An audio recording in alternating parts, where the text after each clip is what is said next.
Mortal Kombat 2, the nerdy review, and the number of visual effects companies working on this film might surprise you. What's good people? BK here, back on the Silly, Nerdy, and Wordy podcast here on Crewboy Productions. And this is going to be episode 113 on the new Mortal Kombat 2 film, the nerdy review. And the number of VFX companies working on this might surprise you. And I have a nerdy note on the new Odyssey trailer and a nerdy note on some stunts. How's everybody doing? What's going on? Hope all of you are doing very, very well. Glad to be back. I'm excited to talk about this film as I had a great time with it. And right off the bat, I'll say I will be excited to get the Blu-ray on this Mortal Kombat 2 film because I'm going to be excited to see how these things were done behind the scenes once that gets released later on. But yes, I've enjoyed this film, and I am a fan of the video game. Back in the day, I did play it way back in the arcade days when this game was in the arcade. I did play it, so I'm a fan of it back then. And of course, I have seen the two original films in the 90s and then the early 2000s. I think that's when Mortal Kombat Annihilation was released. That was the second one. And of course, the 2021 film that was released on HBO Max and in the theater simultaneously back during COVID times, the peak. And so I'm going to be talking about the film structure, the story, and production things I noticed, and one or two things I didn't like. But yes, like I said, overall I enjoyed this film, had a great time with it. So this film is directed by Simon McQuoid, and as I was preparing for this episode, it was interesting looking on what this director, Simon McQuoid, has done previously to this new Mortal Kombat film. And I didn't find too many things that he's done previously, which was a bit odd to not have too many projects done prior to this one. Not that he has to have a whole lot done, but just more than what I found. Of course, I use IMDb to find previous projects and just some general movie and roles information. So Simon has worked on previously the 2021 Mortal Kombat film. And then the only other thing that he has worked on was this short called The Nighttime Economy that was released back in 2014. And there's nothing prior to 2014. Now, maybe everything isn't listed on IMDb. That's also a possibility, but just found it a bit different, a bit odd that not many projects listed prior to this one.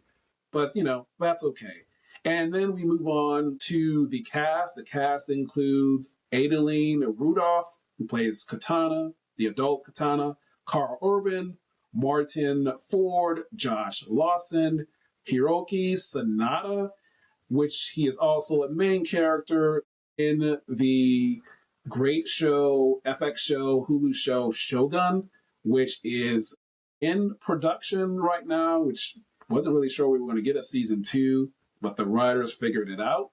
He's also a producer on this as well, so excited for Shogun Season 2 when we eventually get that.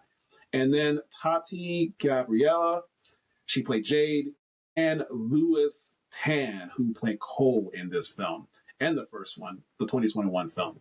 So those are some of the cast members in this film, among many others. And this was, in terms of the story, I'll start with that. I like the structure of the story.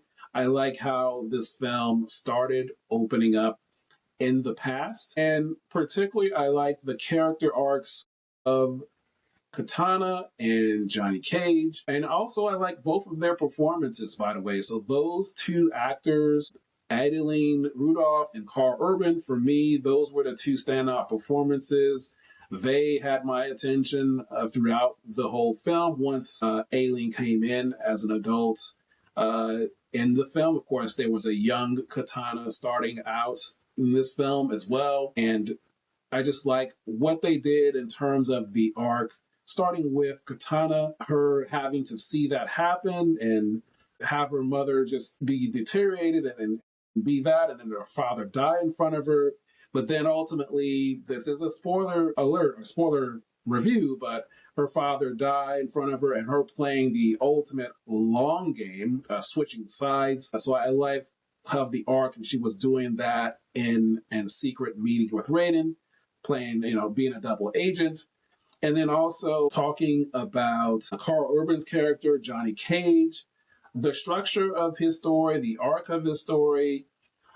I like the decisions that they made in terms of him showing the flashback of him in his peak and his heyday. And, he's obviously at a random specific type of convention. And you fast forward to him putting his things away in his car, and then Raiden and Sonya come up and say, hey, the world is in danger. We need you.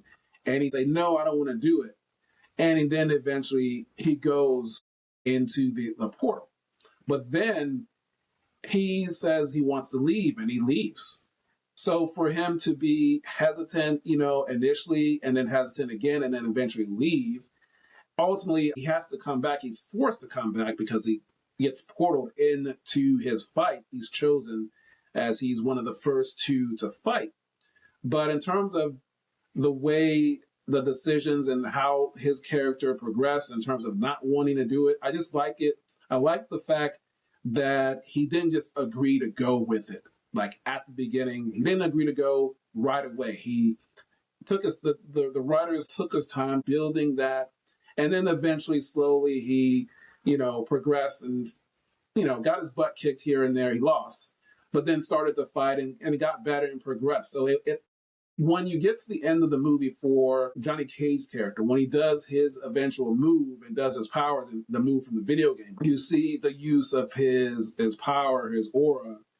When you get to that point in the film, to me, that felt very much earned. It wasn't rushed, because it could have been, oh, let's just do it right away. Let's go. He agreed. So he had to find his own way to it get knocked down. So having that type of character progression. So a big shout out to the writers for having the structure of the story, specifically for Johnny Cage's character, for Karl Urban, and his performance in it as well. So I would say well done to the writers, to Karl Urban. Also, as well, the comedy, in addition to Karl Urban's character, him and the character of Kano, which was Josh Lawson, was the actor. I liked the comedy there. I think it was well timed. It had me laughing.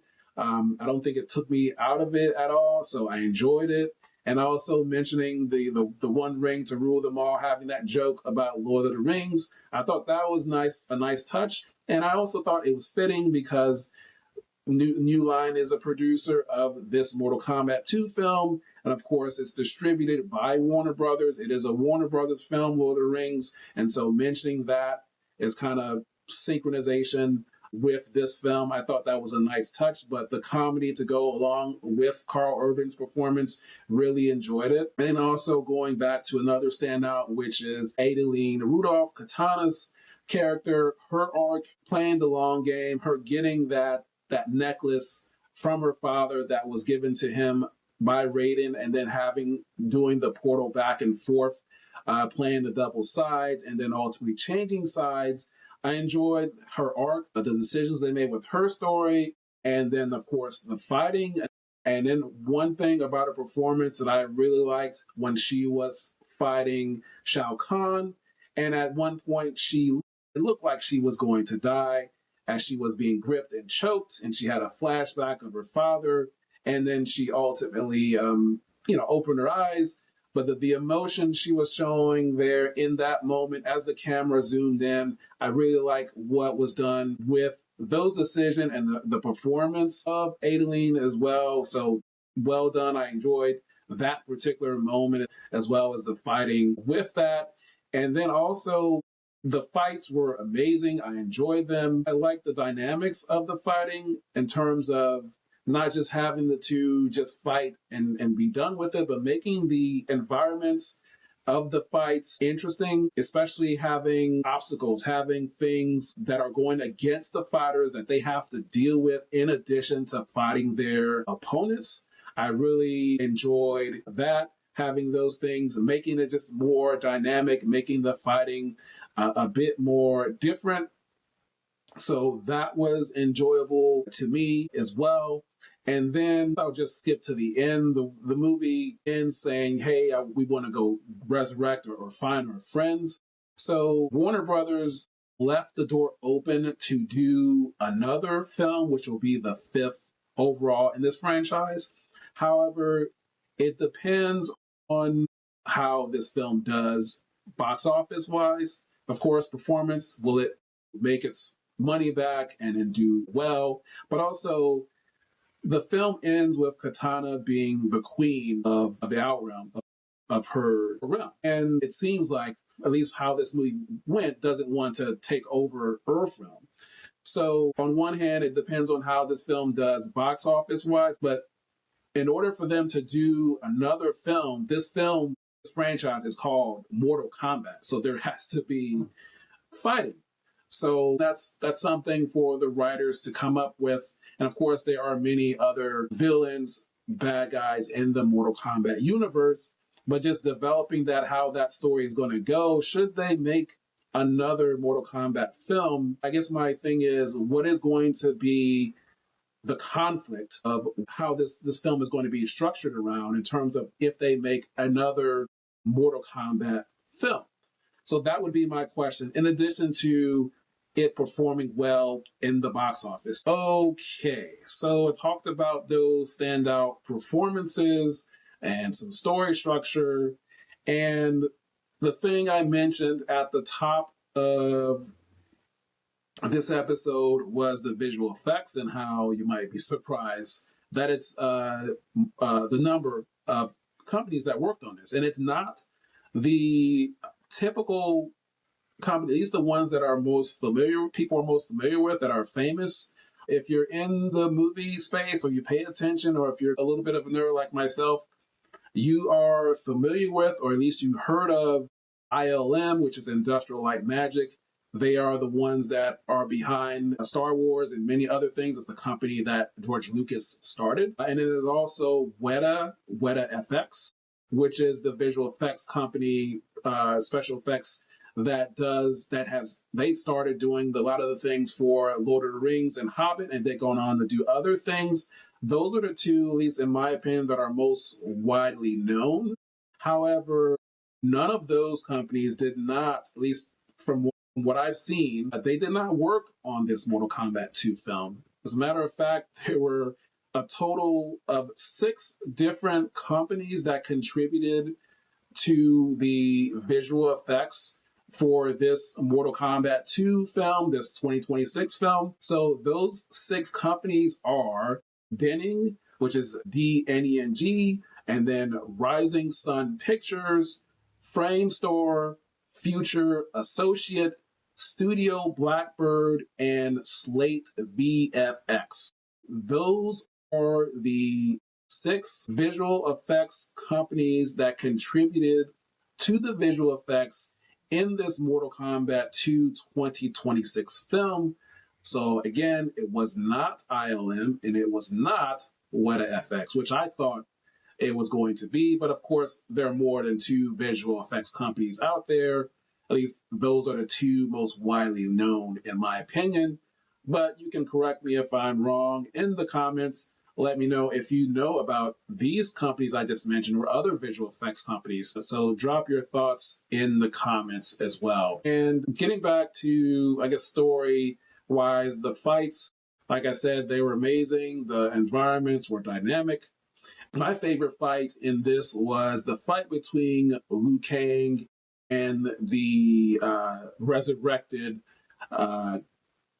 Kung Lao, the resurrected Kung Lao and Liu Kang. That was my favorite fight among all of the fights there. I enjoyed that in terms of what they were doing, and then of course Liu Kang using his fire and the dragon, and then Liu Kang using it more in the fight against Shao Kahn as well.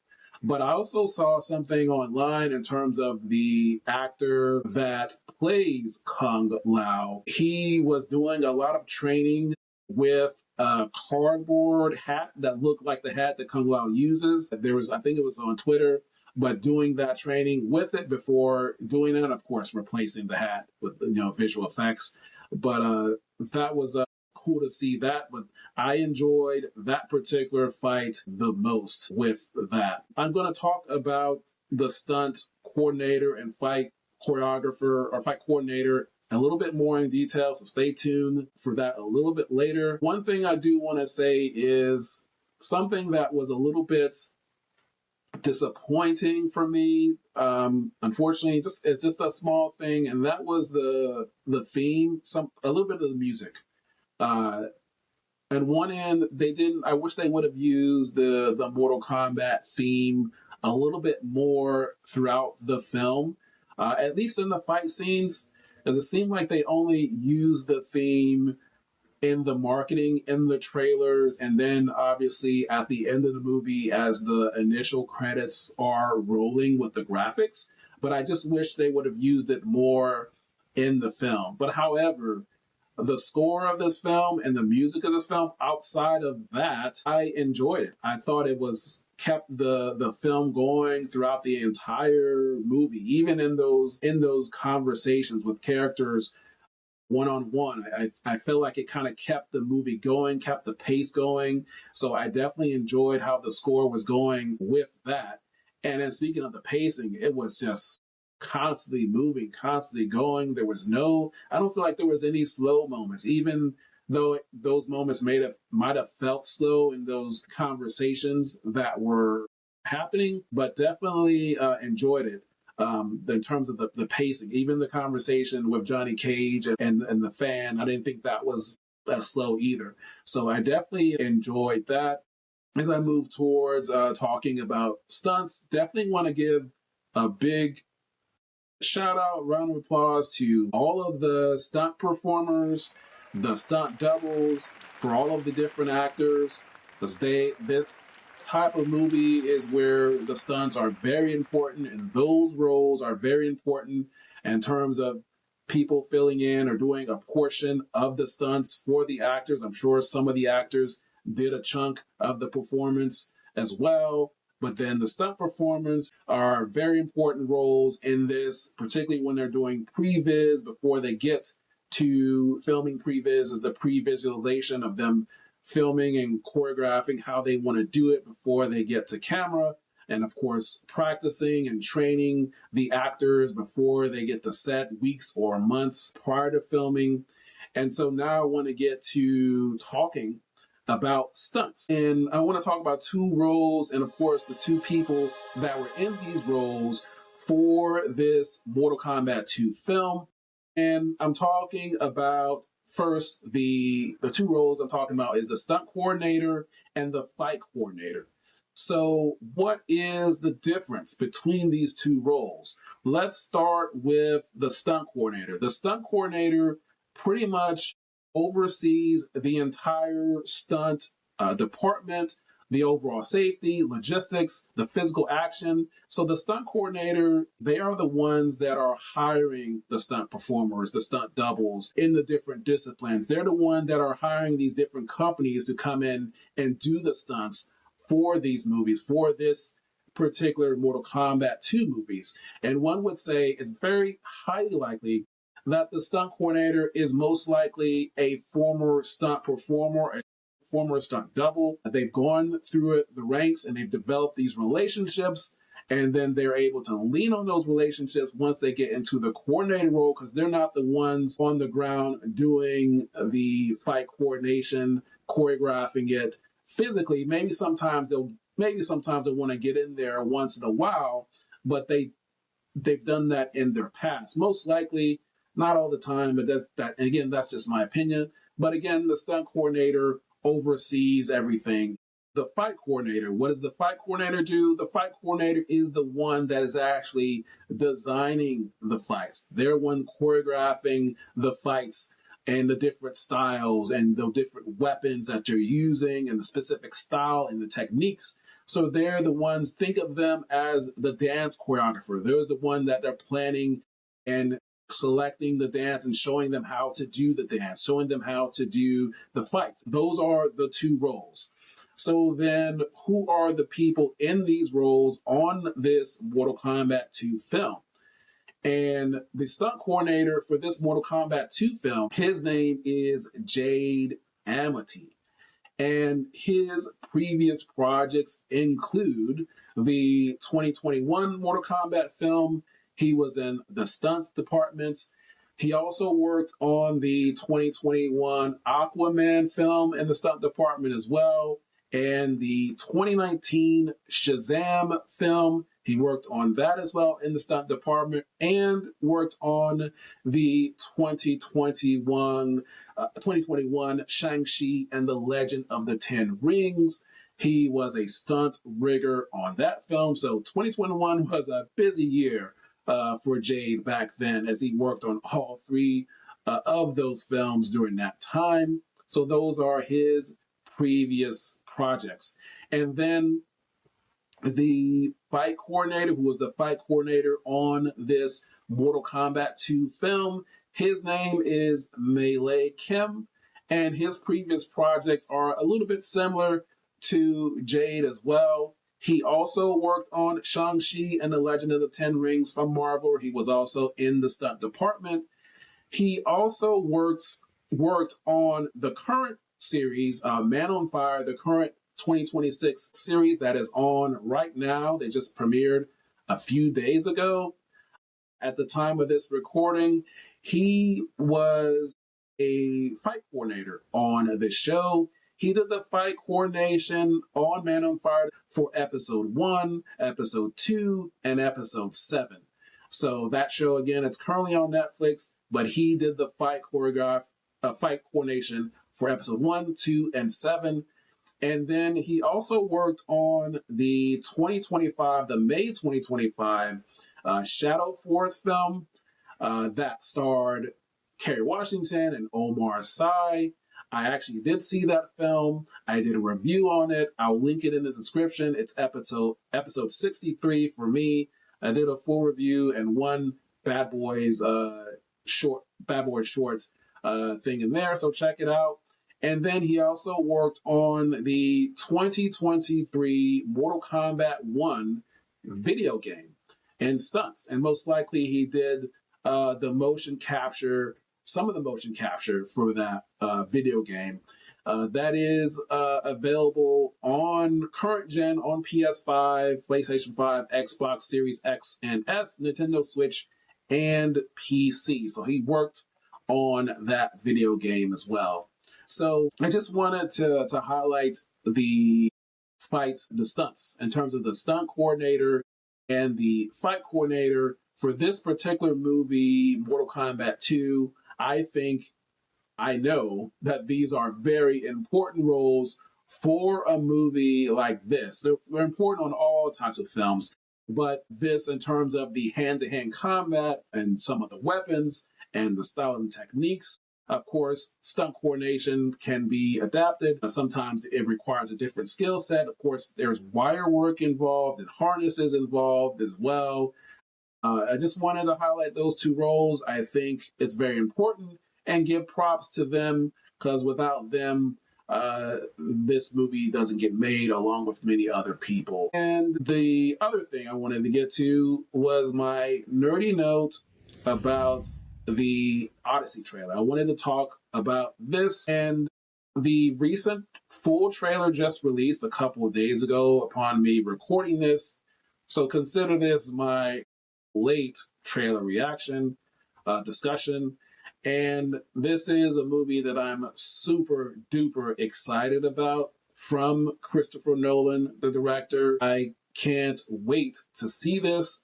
Now, what we saw in the full trailer, it seemed epic, it seemed massive, and one kind of nerdy thing I'm excited about, and he's worked with them before, is the composer for this is Ludwig, and he's worked with Ludwig before. Of course, if you don't know who Ludwig Gregerson is, he is the composer behind Black Panther, the 2018 Black Panther Wakanda Forever. He also worked on Oppenheimer.